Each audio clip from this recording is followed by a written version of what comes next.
निगम के चुनाव के बाद अब आम आदमी पार्टी ने महापौर, उप महापौर और स्टैंडिंग कमेटी चेयरमैन पद के उम्मीदवार के नामांकन के बाद बीजेपी ने भी महापौर, उप महापौर और स्टैंडिंग कमेटी चेयरमैन के नामों की घोषणा कर दी है। इस घोषणा के बाद मामला रोचक हो गया। भाजपा के कार्यकारी अध्यक्ष वीरेंद्र सचदेवा ने चांदनी चौक में नवनिर्वाचित पार्षदों के सम्मान समारोह के कार्यक्रम में पहुंचे और इस कार्यक्रम में बीजेपी के जीते हुए निगम पार्षदों को सम्मानित किया गया। इस कार्यक्रम में बीजेपी के कार्यकारी अध्यक्ष ने दावा किया है कि 6 तारीख को इन पदों पर चौंकाने वाले नतीजे मिलेंगे। हमें पूरी उम्मीद है कि पार्षद अंतरात्मा की आवाज पर बीजेपी के उम्मीदवारों को वोट देंगे। 6 तारीख को चौंकाने वाले परिणाम दिल्ली की जनता के सामने होंगे।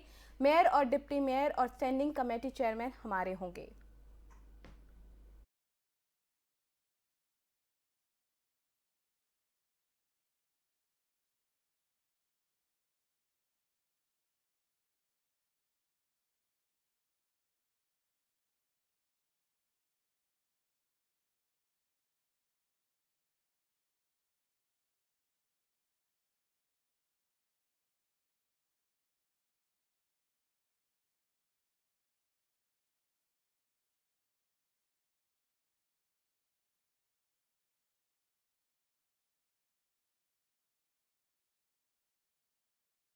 इस बार नए साल के जश्न के दौरान हुड़दंगियों से निपटने के लिए गुरुग्राम पुलिस सीसीटीवी कैमरे का सहारा लेगी। इसको लेकर गुरुग्राम पुलिस ने पब और बार संचालकों के साथ साथ शॉपिंग मॉल प्रबंधन के साथ बैठक कर सुरक्षा इंतजामों का जायजा लिया। पुलिस ने मॉल प्रबंधन और पब बार संचालकों को निर्देश दिए हैं कि वो फायर एक्सटेंशन समेत अपने परिसर में लगे सीसीटीवी कैमरों को दुरुस्त कर लें। यदि जांच के दौरान फायर फाइटिंग सिस्टम और सीसीटीवी कैमरे में कोई खामी पाई गई तो सख्त कार्रवाई की जाएगी।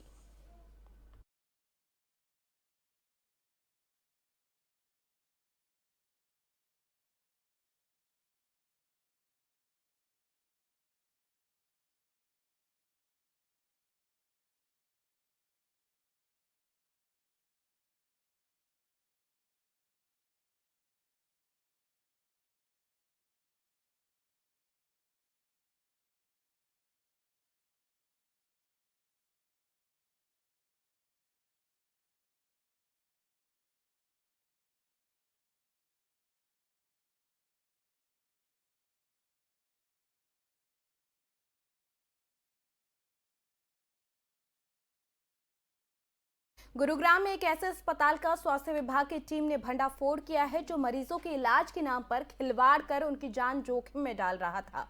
खुद को डॉक्टर बताने वाले व्यक्ति ने बीए MS मेडिसिन के दस्तावेज दिखाए। जांच के दौरान पाया गया कि अस्पताल में ब्लड जांच के लिए सैंपल लेने के लिए कोई भी लैब टेक्नीशियन नहीं। इसके अलावा यहां पर एक्सरे मशीन भी लगी है जिसके लिए ना तो कोई अनुमति ली गई है और ना ही मशीन चलाने के लिए किसी रेडियोग्राफर को नियुक्त किया गया है। टीम ने अस्पताल को सील करते हुए आरोपियों को काबू कर पुलिस को के हवाले कर दिया और इसके साथ ही बिलासपुर थाना पुलिस को शिकायत दर्ज करवा दी गई है। मामला दर्ज हो चुका है। बिना जांच के माफ कीजिएगा बिना लाइसेंस के ये अस्पताल चल रहा था जिसको लेकर अब ये फर्जीवाड़े का खुलासा हुआ है।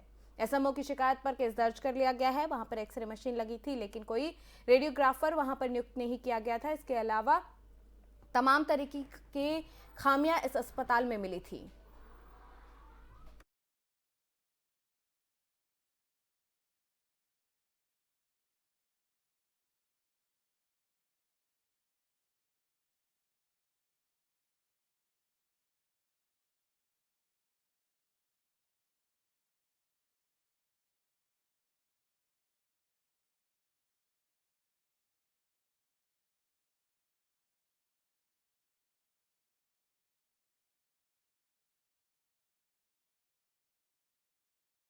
वहीं गुरुग्राम में दिन दहाड़े बाइक सवार 2 बदमाशों ने कलेक्शन एजेंट पर हमला कर उससे रुपयों से भरा बैग छीनकर फरार हो गए। आरोपियों ने वारदात को अंजाम चकरपुर गांव के पास दिया। पीड़ित कलेक्शन एजेंट अपने एक साथी के साथ मिलकर करीब 24 लाख रुपए कंपनी में जमा कराने जा रहा था। बदमाशों ने फिल्मी स्टाइल में अपनी बाइक को कलेक्शन एजेंट की बाइक के आगे रोक कर उस पर हमला कर दिया।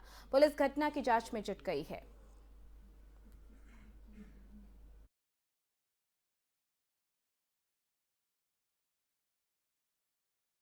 बढ़ते ठंड के प्रकोप के चलते 4 दिन स्कूल वर्चुअल तरीके से चलेंगे। इसको लेकर जिलाधिकारी की तरफ से ये फैसला लिया गया है और नोएडा समेत पूरी दिल्ली एनसीआर में ठंड से जनजीवन प्रभावित हो गया है, जिसकी वजह से बच्चों को ठंड में स्कूल भेजने में काफी परेशानी आ रही है और इसको ध्यान में रखते हुए जिलाधिकारी की तरफ से बड़ा फैसला लिया गया है। जिलाधिकारी ने फैसला लिया है कि सभी स्कूल 29 दिसंबर से 1 जनवरी 2023 तक भौतिक रूप से संचालित नहीं किए जाएंगे, बल्कि कक्षा 1 से लेकर 8वीं तक स्कूलों के लिए आदेश जारी किए गए हैं कि वो वर्चुअल तरीके से क्लासेस लें।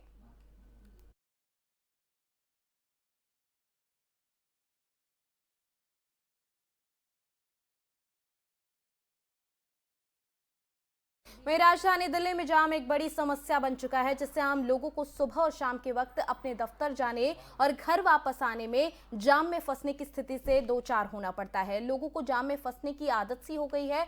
कुछ इसी तरीके की समस्या आजादपुर मंडी से आदर्श नगर और मुकरबा चौक जाने वाले लोगों को पिछले कई दिनों से झेलनी पड़ रही है। आजादपुर मंडी के बाहर के चाहे आदर्श नगर की तरफ जाया जाए या फिर मुकरबा चौक की तरफ, दोनों ही तरफ लंबा जाम लगा रहता है, जिससे लोगों को काफी परेशानी होती है।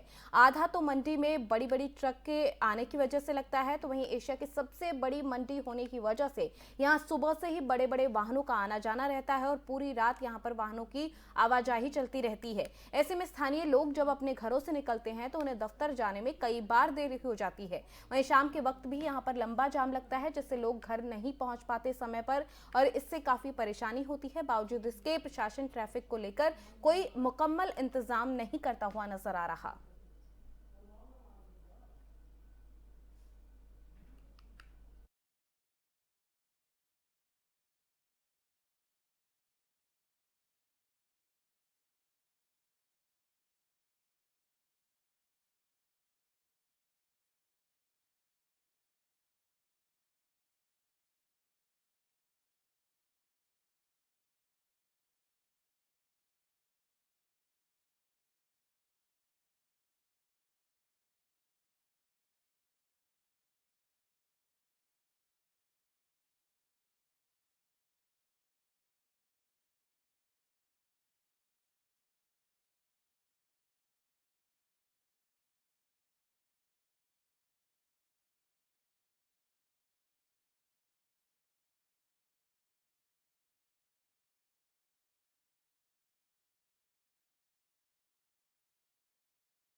एक और जहां देश आजादी के 75 साल पूरे होने पर इसे अमृत महोत्सव मना रहा है, वहीं दूसरी तरफ आजादी के 75 साल बाद भी आज कई लोग बदहाली का आलम में जीने को मजबूर हैं।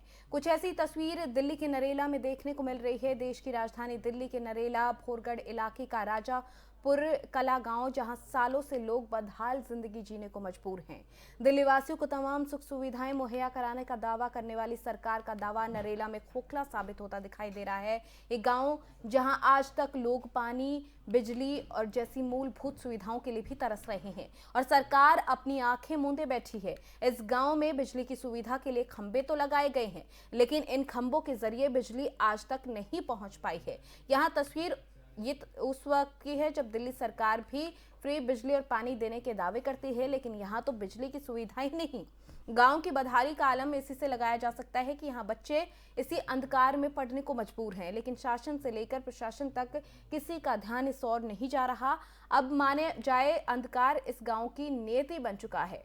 शायद इसी का परिणाम है कि अब यहाँ के लोगों ने स्थानीय विधायक की गुमशुदगी के पोस्टर भी कई जगह पर चस्पा कर दिए हैं।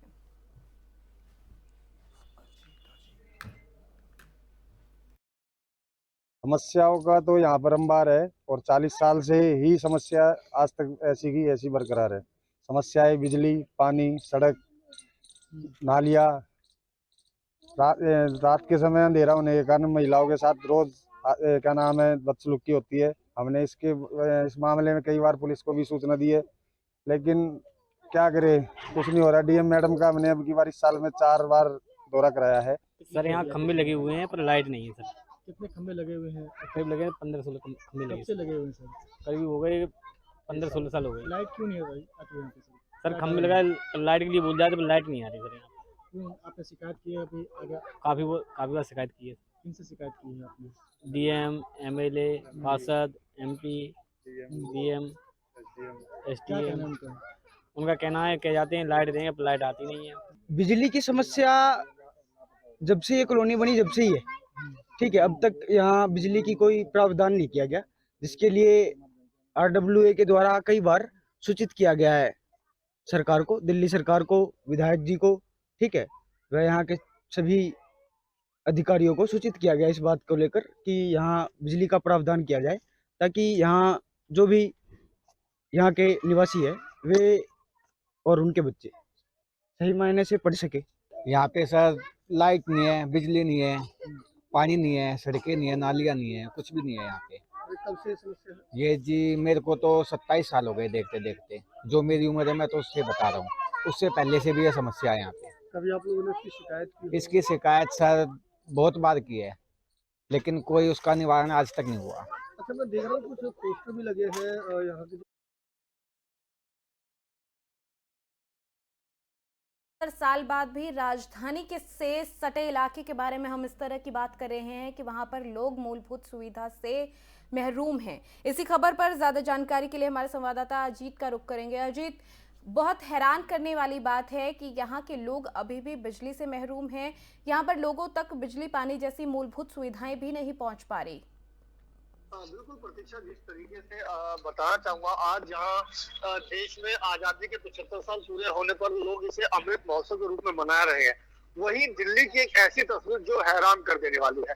दरअसल ये जो दिल्ली का नरेला इलाका है, नरेला भोरगढ़ के रजापुर कला गांव पड़ता है, जहां पर लगभग 300 परिवार रहते हैं, 100 से 150 मकान है जो आज भी अंधकार में है। यहाँ पर जो बिजली की रोशनी है, पिछले कई वर्षों बाद आज भी वो बिजली की रोशनी नहीं पहुंच सकी है। जो स्थानीय लोगों के मुताबिक बताया गया कि लगभग 1976 में जब इंदिरा गांधी की सरकार थी और उन्होंने जो नसबंदी की योजना बनाई थी, तो उस दौरान तत्कालीन सरकार ने इन लोगों को यहाँ पर जमीन आवंटित की थी और उस समय से आज तक ये जो उन मूलभूत सुविधाओं के लिए तरस रहे हैं जिनके ये ना केवल हकदार है, बल्कि आज तमाम जगहों पर वो मूलभूत सुविधाएं पहुंच चुकी है। जाहिर तौर पर अंदाजा लगाया जा सकता है लगभग 40 साल से ऊपर का समय हो गया है, लेकिन आज तक यहाँ पर बिजली की जो एक किरण है वो नहीं पहुंच पाई है। स्थानीय लोगों की माने तो बिजली के खंभे जरूर लगा दिए गए हैं टाटा पावर द्वारा, लेकिन आज तक उस पर कनेक्शन नहीं लगाया गया है, ना ही तार बिछाई गई है ताकि लोगों को जो बिजली की जो सुविधा है वो मिल सके। तो ऐसे में अंदाजा लगाया जा सकता है कि यहाँ के लोग किस तरीके से जीने को मजबूर है। अजीत, क्या किसी प्रशासनिक अधिकारी से, किसी प्रतिनिधि से आपकी बात हो पाई है जिससे आपने इस बारे में पूछा हो कि आखिर इतना वक्त बीत जाने के बाद भी आखिर इन लोगों को मूलभूत सुविधाएं क्यों नहीं मिल पा रही हैं? बिल्कुल हैरान करने वाली बात यही है प्रतीक्षा, जब हमने इस बाबत विधायक से, स्थानीय विधायक से बात करने का प्रयास किया तो वहां से हमें जवाब में ये आता है कि जो रजापुर कला गांव है, इसका जो रेवेन्यू डिपार्टमेंट है उसमें इस गांव का जिक्र ही नहीं है। यानी साफ तौर पर कहा जा सकता है कि जिस तरीके से वोट बैंक के समय तो इन लोगों को वोट के तौर पर उपयोग किया जाता है, लेकिन जब सुविधाएं देने की बात होती है तो वो साफ तौर पर कह देते हैं कि यहाँ पर हमारे उस चीज में अधिकार में क्षेत्र में ये है ही नहीं, या फिर ये जगह ही नहीं आ रही। तो साफ तौर पर जिस तरह से उन्होंने कहा कि रेवेन्यू डिपार्टमेंट में ये जगह नहीं आ रही है, तो कहा जा सकता है कहीं ना कहीं प्रशासनिक जो अमला है वो खास तौर पर यहाँ पर कहीं ना कहीं आंख मूंद कर बैठा है, जिसका खामियाजा यहाँ के लोगों को भुगतना पड़ रहा है। क्या इसको लेकर आगे कोई एक्शन लेने की बात कही गई है स्थानीय विधायक की तरफ से कि इसको लेकर परेशानी का कुछ सॉल्यूशन निकाला जाएगा या नहीं? बिल्कुल, जब हमने स्थानीय लोगों से बात की इस बाबत, तो स्थानीय लोगों का साफ तौर पर कहना है कि चाहे इन 40 वर्षों में तमाम विधायक हो, सांसद हो या फिर अन्य, चाहे वो एसडीएम हो, डीएम हो, वो तमाम सरकारी विभागों का ये दरवाजा खटखटा चुके हैं, लेकिन इनको केवल आश्वासन के आज तक और कुछ भी नहीं मिला। या यूं कहें कि मैं शायद कहना गलत नहीं होगा कि 40 साल में ना केवल दिल्ली की बल्कि देश भर की सूरत तो बदल गई, लेकिन इस गांव की सूरत आज तक नहीं बदल पाई है। यहाँ पर आज भी लोग उसी अंधकार में। बिल्कुल अजीत, बहुत हैरान करने वाली बात है, क्योंकि हम बात राजधानी के आसपास के इलाकों की कर रहे हैं। बहुत शुक्रिया अजीत इस तमाम जानकारी के लिए। तो सुना आपने हमारे संवाददाताओं को, जिस तरीके से स्थानीय विधायक की तरफ से ये कहा गया है कि ये रेवेन्यू डिपार्टमेंट की लिस्ट में गांव ही नहीं है। 300 परिवार जहां पर रहते हैं वो सिर्फ कागजी उनके होने का ना पता होने की वजह से इतनी परेशानी झेल रहे हैं। इतने वक्त से उन्हें मूलभूत सुविधाएं नहीं मिल पा रही हैं। बिजली पानी की सुविधा जो कि हर इंसान का अधिकार है, मूल सुविधाओं का, वो उन्हें नहीं मिल पा रही है। तो सोचिए कि आज के वक्त में जब आप राजधानी के पास रह रहे हैं, जिसे सबसे डेवलप्ड माना जाएगा जिस एरिया को, अगर उसके आसपास के इलाकों में आज भी लोग इस तरीके की परेशानी को झेल रहे हैं, तो सोचिए और विचारिए कि कितनी बुरी स्थिति इन लोगों की होगी जब ये राजधानी के पास रहकर भी मूलभूत सुविधाओं से महरूम हैं।